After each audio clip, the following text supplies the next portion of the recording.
इसकी recording on कर देते हैं ताकि हमें जो है ना वो, कल हमने देखा कि बेटा दो चार्जेस हैं, एक कोई पॉजिटिव चार्ज है और दूसरा लेट्स सपोज कोई नेगेटिव चार्ज है। ये एक दूसरे की तरफ अट्रैक्ट करते हैं। तो सवाल ये है कि यहाँ पर दो फंडामेंटल क्वेश्चंस हैं। पहला क्वेश्चन तो जो फंडामेंटल है कि वो कौन सी फोर्स है, वो इस फोर्स का ओरिजिन क्या है, what is the origin of electric force. कि ये इलेक्ट्रिक फोर्स जो एक चार्ज दूसरे चार्ज पे लगा रहा है, ये फोर्स क्यों लग रही है, इसका ओरिजिन क्या है। और दूसरी फर्स्ट क्वेश्चन इज, जो हमारा यहाँ पे फर्स्ट क्वेश्चन बनेगा, that is what is the origin of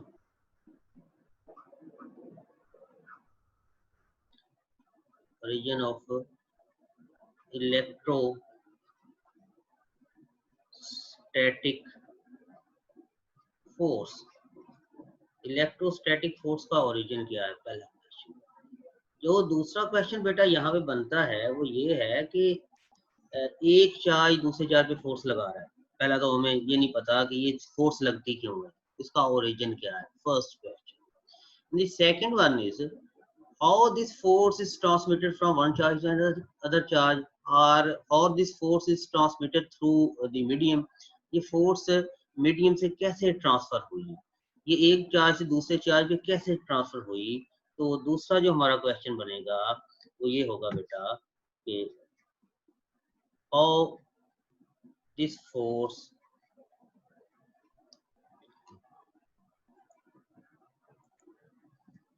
is transmitted।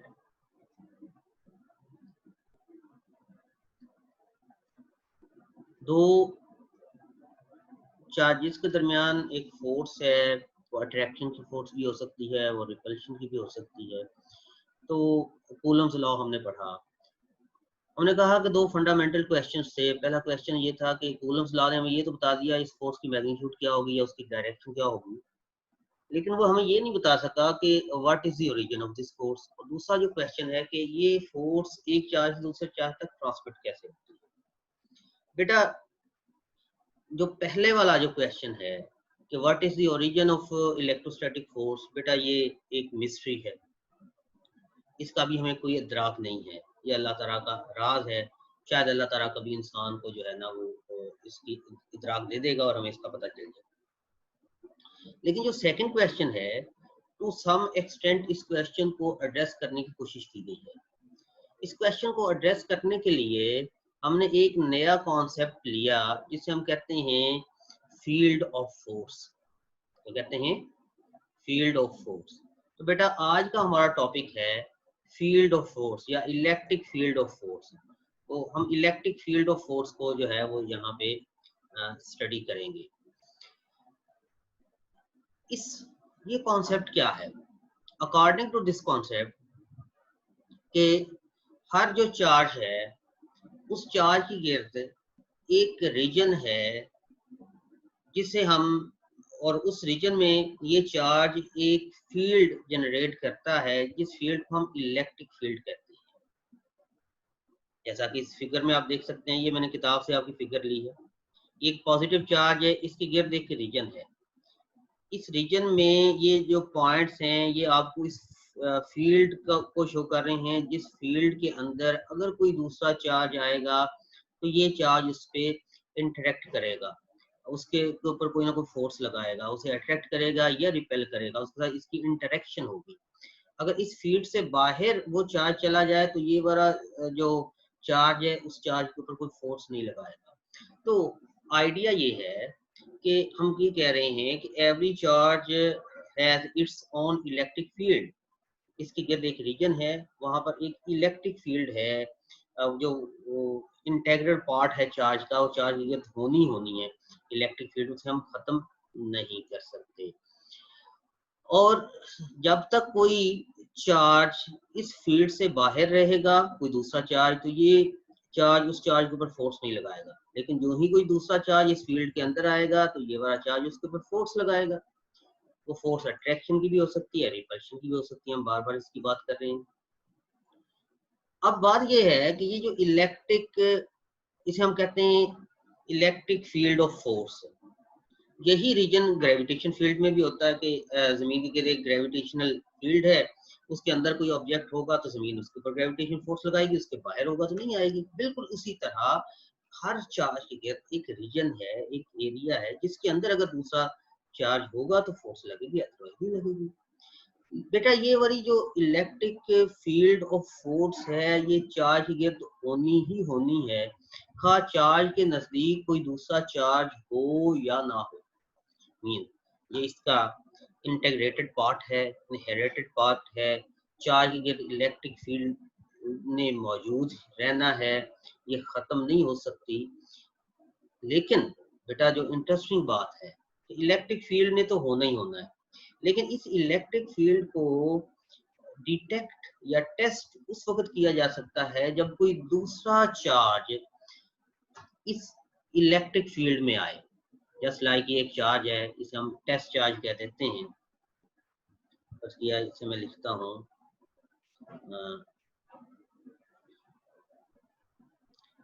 Q not, ये एक टेस्ट पॉजिटिव चार्ज है, टेस्ट चार्ज है। अगर हम देखते हैं कि टेस्ट चार्ज क्या होता है।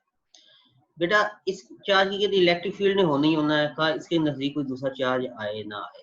लेकिन ये फील्ड ने टेस्ट उस वक्त होना है जब इसके नजदीक कोई दूसरा चार्ज आएगा। फर्स्ट किया एक टेस्ट चार्ज, एक पॉइंट चार्ज होता है, having very small value of its magnitude, और ये पॉजिटिव चार्ज होता है।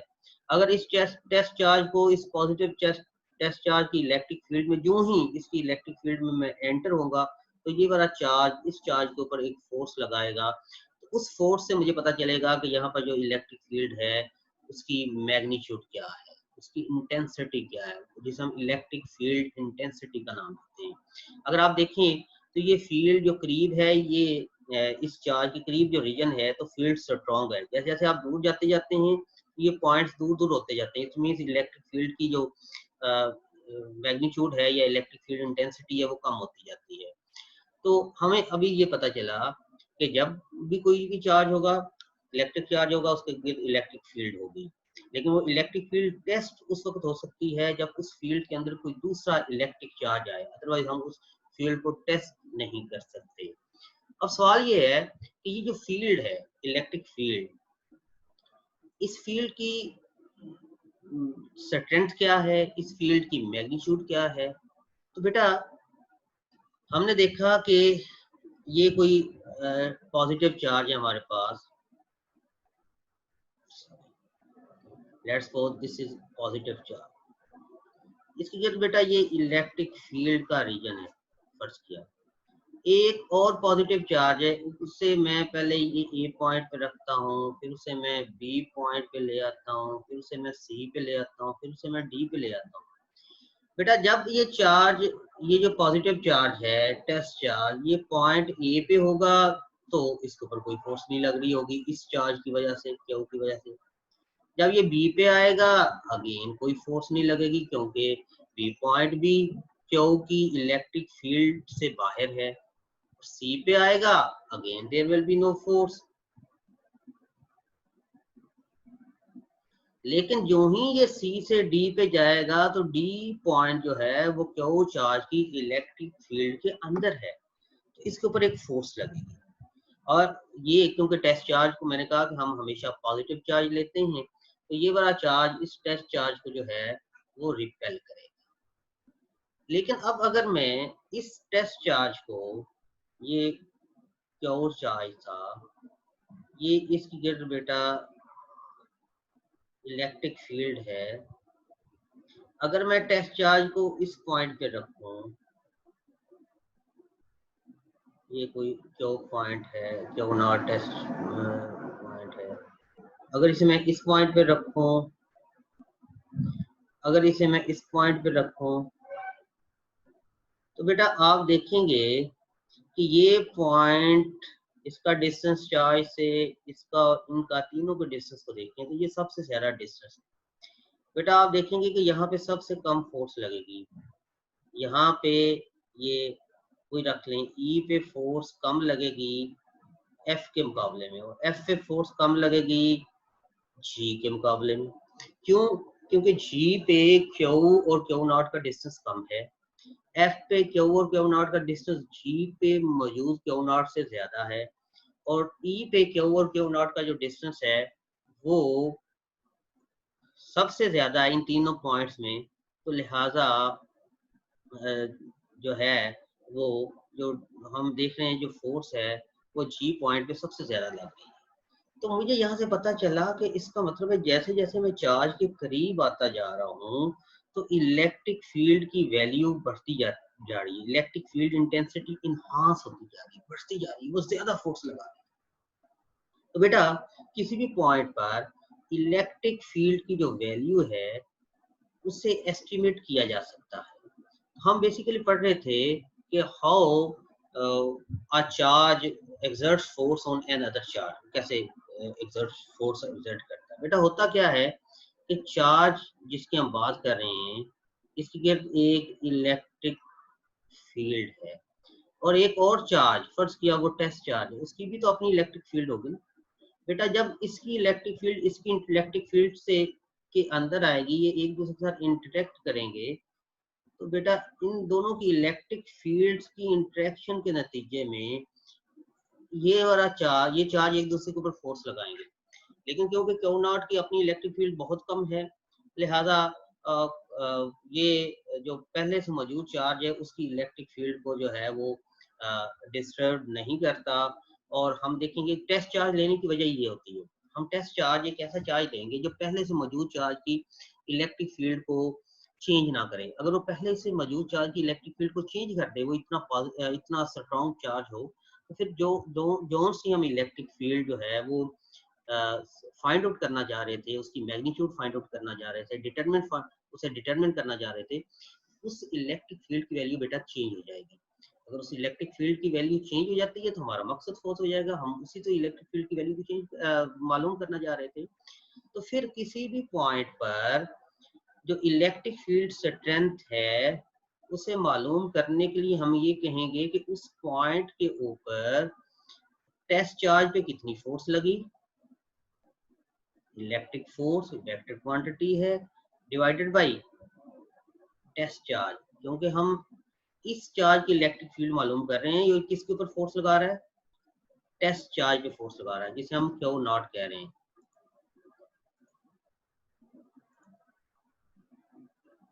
क्यू नॉट कह रहे हैं। तो बेटा फिर हम इसे लिख सकते हैं कि इलेक्ट्रिक फील्ड की को हम लिख सकते हैं, इलेक्ट्रिक फील्ड इज ये जो इलेक्ट्रिक फोर्स है ये क्या होती है, k q one q two over r square. तो के क्यू वन क्यू है, क्यू टू क्यू नॉट है, over r square into r unit vector. बेटा ये वैल्यू है आई इलेक्ट्रिक फोर्स की, ये जो ऊपर है, डिवाइडेड बाई क्यू नॉट। तो बेटा मेरे पास इलेक्ट्रिक फील्ड की वैल्यू आई, ये q naught k q naught divided by q naught r square into r unit vector, ये क्यू नॉट इस क्यू नॉट से कैंसिल हो गया। बेटा इलेक्ट्रिक फील्ड की वैल्यू आई k q over r square into r unit vector. अगर free space है, फॉर फ्री स्पेस, तो के को मैं लिखता हूँ 1/4 पाई एप्सिलॉन नॉट, जैसा कल हमने पढ़ा था, q over r square into r unit vector. This is the electric field at any point. अब आप देखें एनी पॉइंट कहने से मुराद है कि जैसे जैसे ये आर की वैल्यू चेंज होती जाएगी इलेक्ट्रिक फील्ड की वैल्यू भी चेंज होती जाएगी। अगर इस इलेक्ट्रिक फील्ड की मैं सिर्फ मैग्नीट्यूड लिखूं तो यूनिट वेक्टर को खत्म कर दूंगा, क्या आएगा 1/4 pi epsilon naught q over r square. इसका मतलब है कि अगर मैं मुख्तलिफ पॉइंट्स पे जाता हूँ, यानी क्यू है, इसका कोई पॉइंट में यहाँ पे ले लूँ, यहाँ पे ले लूँ, ये यहाँ पे ले लूँ, तो जैसे जैसे मैं दूर जाऊंगा तो ये आर की क्यू नहीं, क्यू तो सेम रहेगा, आर की वैल्यू चेंज होती जाएगी, इलेक्ट्रिक फील्ड की वैल्यू भी चेंज होती जाएगी। जैसे जैसे मैं चार्ज से दूर जाऊंगा तो बेटा इलेक्ट्रिक फील्ड की जो मैग्नीट्यूड है वो कम होती जाएगी। तो this is known as electric field intensity या electric field at any point.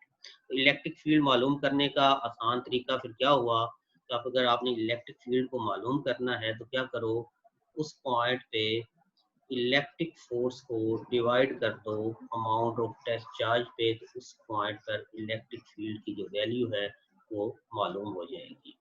इसका मतलब है यहाँ से बड़ा क्लियर है कि इलेक्ट्रिक फील्ड की वही डायरेक्शन होगी जो इलेक्ट्रिक फोर्स की डायरेक्शन होगी। Electric field is also a vector quantity, इसकी वही डायरेक्शन होगी जो इलेक्ट्रिक फोर्स की डायरेक्शन होगी। तो बेटा ये था आज का हमारा टॉपिक के इलेक्ट्रिक फील्ड लाइंस क्या होती हैं। इसे मैं दोबारा से समराइज कर देता हूँ कि इलेक्ट्रिक हर चार्ज की एक रीजन है, ये उस रीजन में उससे हम कहते हैं कि हर चार्ज की एक इलेक्ट्रिक फील्ड है। जब तक कोई दूसरा चार्ज उस इलेक्ट्रिक फील्ड में नहीं आता तो उसके ऊपर कोई फोर्स नहीं लगती, और वो जो इलेक्ट्रिक फील्ड है वो चार्ज रहनी है, हाँ कोई दूसरा चार्ज उसके ऊपर उसके चार्ज के करीब है या नहीं है, लेकिन उस इलेक्ट्रिक फील्ड को डिटेक्ट करने के लिए कोई दूसरा चार्ज उस फील्ड के अंदर आना जरूरी है, अदरवाइज हम उस इलेक्ट्रिक फील्ड को जो है वो डिटेक्ट नहीं कर सकते, उसकी मैग्नीट्यूड मालूम नहीं कर सकते। और इलेक्ट्रिक फील्ड किसी भी पॉइंट पे मालूम करने के लिए हम लिख सकते हैं इलेक्ट्रिक फील्ड इंटेंसिटी उस पॉइंट पे उस चार्ज की वजह से, जिस चार्ज की वजह की आप इलेक्ट्रिक फील्ड मालूम करना चाहते हैं, उसकी वजह से लगने वाली इलेक्ट्रिक फोर्स को डिवाइड करूंगा अमाउंट ऑफ या मैग्नीट्यूड ऑफ टेस्ट चार्ज पे, तो मेरे पास ये बड़ा फार्मूला बनेगा। इसका मतलब है E is equal to F/Q0। ठीक है बेटा। अब इसी के रिलेटेड एक एग्जांपल है, वो मैंने यहाँ पे आपकी बुक में एग्जांपल नंबर 2, तो बड़ी इंपॉर्टेंट है बेटा, इसे आपने समझना है। इसके बाद मैं लेक्चर खत्म करूंगा। कहता है कि there are 2 positive point charges,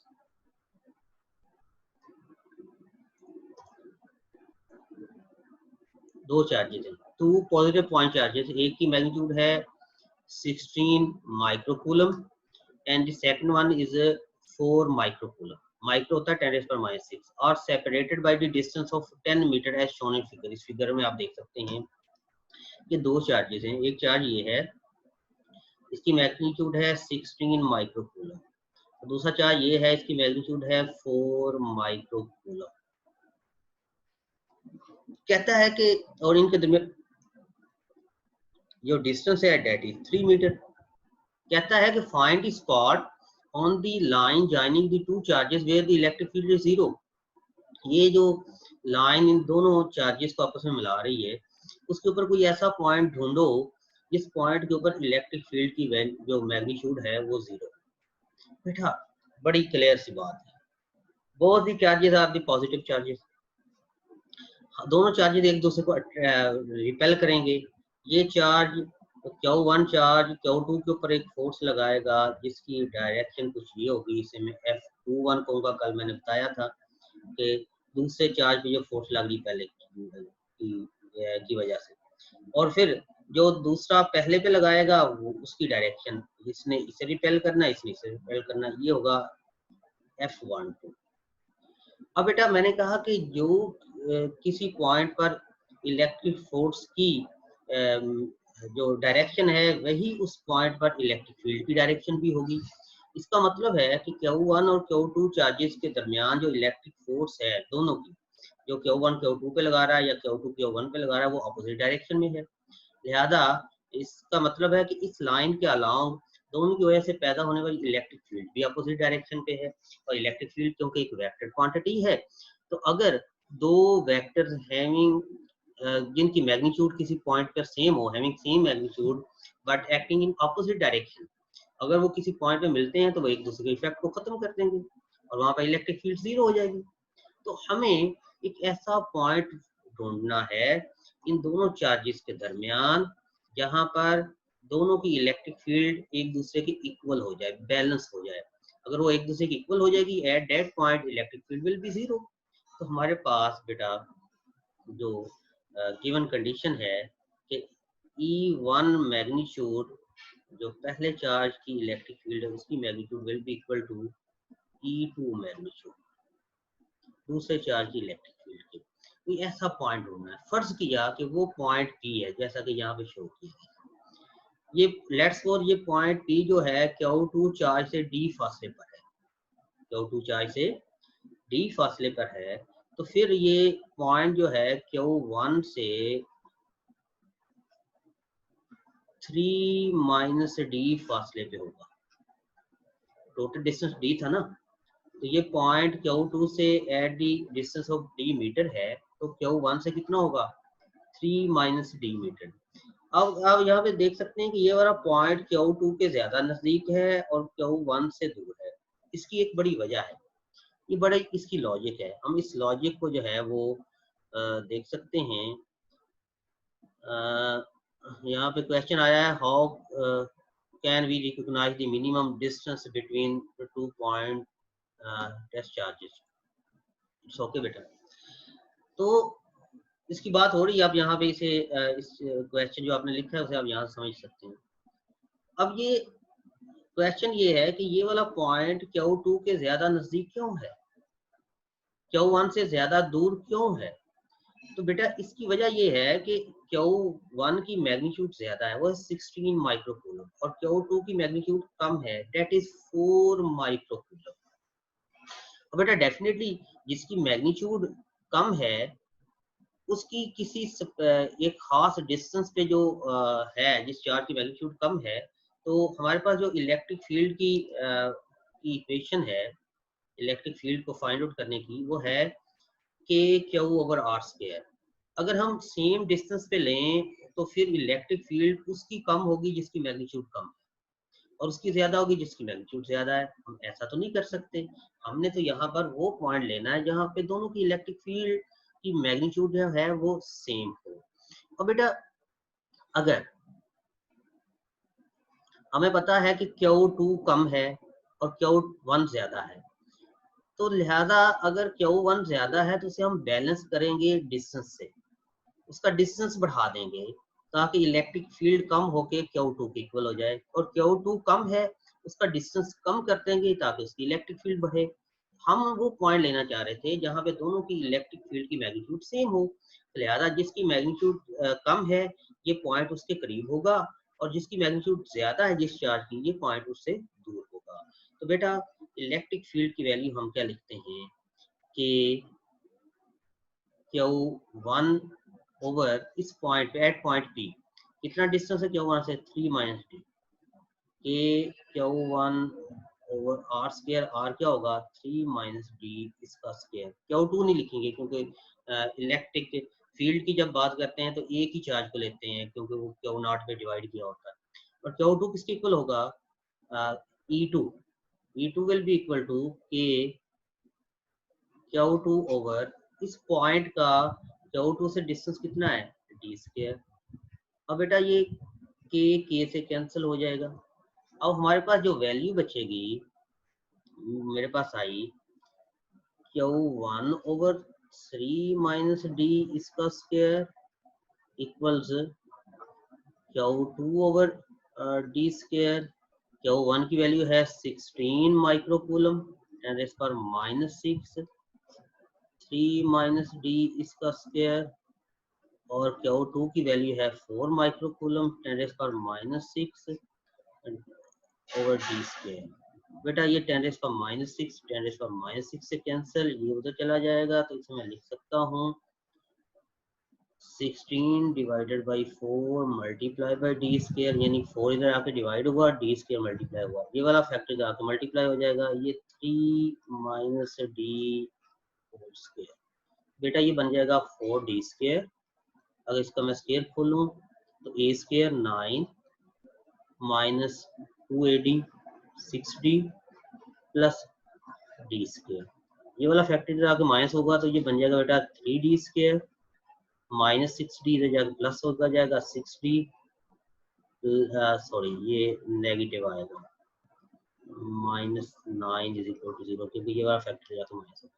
अगर मैं 3 पे डिवाइड कर दूं ये बन जाएगा d square plus 2d minus 3 is equal to 0। बेटा आप इसे सॉल्व कर सकते हैं इसकी फैक्टराइज करके, फैक्टर्स बना के। तो बेटा इसे मैं लिख सकता हूँ d square plus 3d minus d -3 is equal to 0, और अगर मैं यहाँ से d को कॉमन लूँ तो this will be equal to d+3, और यहाँ से -1 को कॉमन लूँ तो ये मेरे पास वैल्यू आएगी d+3 इज इक्वल टू 0। मैं इसे लिख सकता हूँ d+3 इज इक्वल टू 0, या फिर ये होगा, यानी इन दोनों से कॉमन ले लिया, या फिर ये होगा d-1 इज इक्वल टू 0। तो यहाँ पे बेटा d की वैल्यू बनेगी -3 मीटर, और यहाँ से d आ जाएगा 1 मीटर। बेटा क्योंकि हमने point at right point choose किया था, राइट पॉइंट वो था कि जहाँ पर दोनों की इलेक्ट्रिक फील्ड जो है वो एक दूसरे के ऑपोजिट हों। अगर हम इसे गौर से देखें, अगर ये पॉइंट हम Q2 के लेफ्ट पे देते ना इधर, तो इधर देते तो ये जो Q1 की वजह से ये फोर्स थी और Q2 की वजह से ये फोर्स थी, लेकिन यहाँ पे फोर्स के बैलेंस होने के इम्कानात नहीं थे, क्योंकि ये आप आहिस्ता आहिस्ता Q2 से काफ़ी दूर जाते जा रहे हैं। दूसरी साइड पे हम जाते तो ये वाली फोर्स अगेन, ये वाली कंडीशन सेटिस्फाई नहीं होनी थी, तो ये वाली कंडीशन सेटिस्फाई है। तो फिर अगर हम देखें तो इसमें d इक्वल्स -3 मीटर जो है डेट इज इम्पॉसिबल। तो एग्जैक्ट वैल्यू फिर क्या होगी, d इक्वल्स 3 मीटर के इस पॉइंट के ऊपर दोनों चार्जेस की वजह से जो इलेक्ट्रिक फील्ड की वैल्यू है वो सेम है, और वो हैं भी ऑपोजिट डायरेक्शन है, इसलिए वो एक दूसरे को के इफेक्ट को वो कैंसिल करेंगे, एक दूसरे को वो कैंसिल आउट कर देंगे।